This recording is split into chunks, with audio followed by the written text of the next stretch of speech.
શું નામ છે તમારું માજી? હીરાબેન ખેમાભાઈ સોલંકી. ઉંમર કેટલી અત્યારે?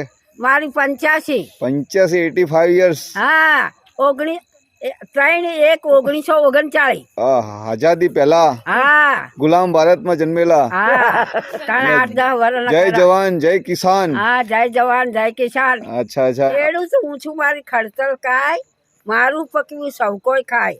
અનાજના હું ઢગલા કરું, સૌ પ્રાણીનું પોષણ કરું. સવારમાં હું કામે જાઉં, બપોર થતા ભાતું ખાઉં.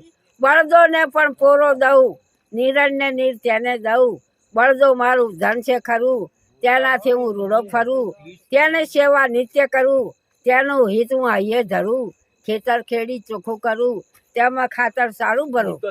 વાવું અનાજના કણ સાર, લણી લઉં થાતા તૈયાર. શિયાળાની ઠંડી ખમું, ચોમાસાનો વરસાદે ખમું. રાત દિવસ આ કાયાને દમું. હિમ તીડથી બગડે પાક, દુકાળની બહુ રહેતી ધાક. તો એ ચાલુ રાખું કાચ, ઈશ્વર રાખે મારી લાજ. ખૂબ સરસ. શું નામ છે તમારું માજી?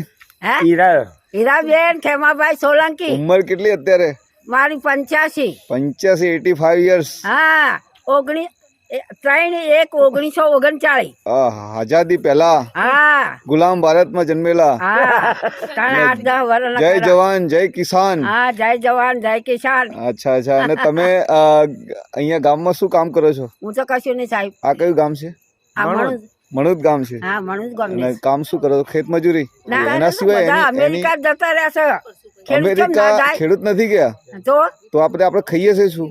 અરે એ તો બરાબર છે, જે ગામથી હોય ગામડામાં રહેતા આપણે હોય. ખેડૂત ની વાત કરી છે, અમેરિકા જવા વાળા ની વાત નથી કરી. ખેડૂત ની વાત કરી. ખેડૂતો ખેતી જ કરે. ખેતી કરે છે, મજબૂર કરે. જગત નો તાત હમણાં નાખી દો. Yes yes. તો જગત નો તાત એ કહીએ છીએ ના આપણે. વાવે તો આપણે શું ખાય? તો હવે આ જે કાયદાઓ બની રહ્યા છે, હા ખેડૂત નો જે અનાજ કહેવાય, હા એ અનાજ નો ભાવ હા. ખેડૂત નક્કી નથી કરી શકતો. ના ધારો કે એને ટોમેટા વાયા, શાકભાજી વાવી, યા તો પછી રાયડો વાળો કે પછી કોઈ પણ એરંડા, પરંતુ એનું જો આવક જ શૂન્ય થઈ જાય, હા મીન્સ કે જેટલું એને રોકાણ કર્યું હા. એટલું જ એને મળે નહીં, તો ખેડૂત નું શું હાલત થાય? ખેડૂત નું હાલત શું થાય? ફાંસે લટકી જવાની થાય. તો તમારી જે કવિતાને ધ્યાનમાં રાખીને હું ખેડૂત તરફી તમે જે લાગણી દર્શાવી છે, તો એના માટે હું તમને એક ધન્યવાદ કહું છું. જય જવાન જય કિસાન. ગરીબર જિંદગી આપી, ગરીબર જિંદગી આપી, પ્રવાસી સૌ મળે પંખી. પરસ્પર દેશને કલે છે કટિતા સાધવી શાને. ગરીબી યા નસીબીની કદી ફૂલમાં રહ્યા રોપી. ધર્યા તમે દેહ માનવના, પ્રભુના પંથ સાચવવા. વફા થઈ બે વફા